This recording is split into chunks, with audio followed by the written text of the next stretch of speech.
उन्होंने फरमाया कि ऐ मेरे मुरीद, अगर तू कमाल वाला नहीं है, तू नहीं जय्यत तो ना हो, मैं तो हर दाहिर का हर दौर का कमाल वाला हूँ, तू घबरा मत। यदि अला मुरीदी का समाए अलल अर्द, मेरा हाथ मेरे मुरीद पर ऐसा है जैसे आसमान जमीन पर छाया हुआ, जमीन के ऊपर है तब भी वो दस्तगीरी फरमा रहे हैं, और कब्र में जाओगे तो वहां भी दस्तगीरी फरमाएंगे इंशाअल्लाह।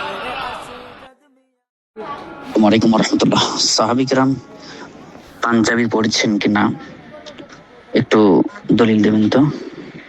অনেকে পাঞ্জাবি পরা আসেন, বলেন যে পাঞ্জাবি পরা যাবে না, পাঞ্জাবি পরা সুন্নত না।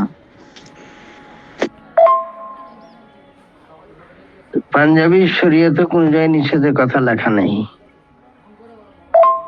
আসসালামু আলাইকুম ওয়া রাহমাতুল্লাহি ওয়া বারাকাতুহু। আমার একটা জানার বিষয়, কুরবানি গরু রাখা আছে, তো উপকার সিংয়ের এটা খোলটা খুলে পালিয়ে গেছে, তো এটা কুরবানি হবে কিনা একটু দয়া করে জানাবেন। ওয়ালাইকুম আসসালাম। সিংহে যদি খোল উপড়ে যায় তবে কুরবানি হবে, মুজ থাকলেই হবে। আসসালামু আলাইকুম ওয়া রাহমাতুল্লাহি ওয়া বারাকাতুহু। বলছিলাম যে হযরত 15 শাবান কবে হবে? শবে বেরাত বা 15 শাবানের রাত কবে হবে একটু দয়া করে বলবেন। 15 শাবান 3 ফেব্রুয়ারি হবে, 3 ফেব্রুয়ারি। আহলে সুন্নাত ওয়াল আসসালামু আলাইকুম। খুতবা চলাকালীন আযান থেকে খুতবা পর্যন্ত, খুতবা শেষ পর্যন্ত ওই রাসূলুল্লাহর নাম নিলে প্রকাশ্য দরুদ শরীফ পড়া চলবে না, আপনি মনে মনে পড়তে পারেন। রাসূলুল্লাহ জানাজা সর্বপ্রথম জিবরিল আমিন পড়েছেন লাখো লাখো ফেরেশতাকে নিয়ে, তারপরে মিকাইল পড়েছেন, তারপরে ইসরাফিল পড়েছেন, তারপরে ইসরাইল আলাইহিস সালাম পড়েছেন, তারপরে একাই একাই সব হুজুরের মাদার শরীফের কাছে একা একাই পড়েছেন, সাহাবায়ে কেরাম একা একাই পড়েছেন, মেয়ে ছেলেরাও পড়েছেন, বাচ্চারাও পড়েছেন। তারপরে শেষে একটা জামাত দুদিন পর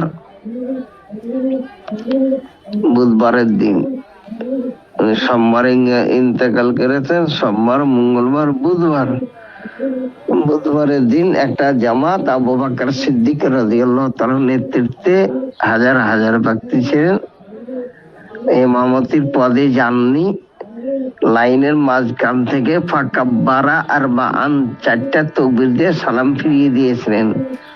ওদের কোনো দোয়াও পড়েননি, কিছুই পড়েননি, আর বিসমিল্লাহির রহমানির রহিম বলে মাটি দিয়েছেন। উলামায়ে আহলে সুন্নাত জামাত আসসালামু আলাইকুম।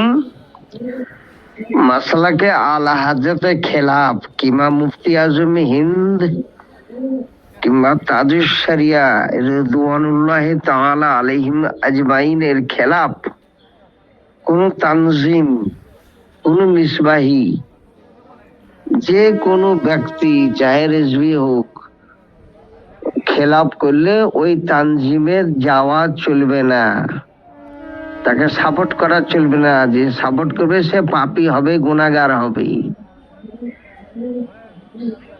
যে ব্যক্তি তাজুশ শরিয়ার মতের খেলাফ কথা বলবে, কে মুফতি আজম হিন্দের কিংবা আলা হযরতে, জানতে হবে যে এদের অন্য লাইন আছে, এরা আসলে মাসলাকে আলা হযরত ব্যক্তি নয়, এরা পিওর মাসলাকে আলা হযরত ব্যক্তি নয়। আপনাদেরকে উপরে মাসলাকে আলা হযরত আদৌ কিন্তু এরা মাসলাকে আলা হযরত ব্যক্তি নয়। ওই ধরনের ব্যক্তিকে নিয়ে এসে তানজিম করে বাড়ছে। ওয়ালাইকুম। ফতোয়া রাজাবিয়া জিলদে আউয়াল 290 পৃষ্ঠা। मसला आला हजरत अलैहि रहमत से उर्फ आम अकायद अहले सुन्नत जमात मुराद होते हैं।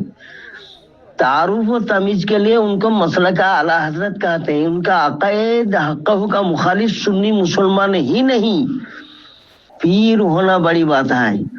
वो इस कौल का मिस्दक नहीं और उसका मुतल्लिक ऐसा कहना मनाफी ईमान है। अल्लाह ताला आलम।